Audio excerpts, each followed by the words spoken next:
নমস্কার বন্ধুরা, শুভ দুপুর। আশা করি তোমরা সকলে ভালো আছো, আমিও ভালো আছি। আজকে দুপুরে লাঞ্চের মেনু নিয়ে চলে এসেছি। আজকে এমন কিছু রান্না করিনি, কারণ বৃহস্পতিবার ছিল, পুজো টুজো করতে হয়েছে, বুঝতেই পারছো।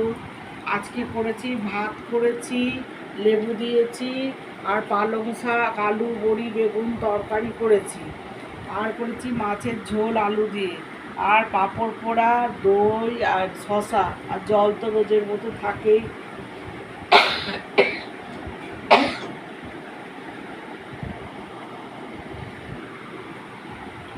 আজকে আমার লাঞ্চের মেনু যদি তোমাদের ভালো লেগে থাকে তাহলে অবশ্যই একটা লাইক কমেন্ট শেয়ার করে দিও।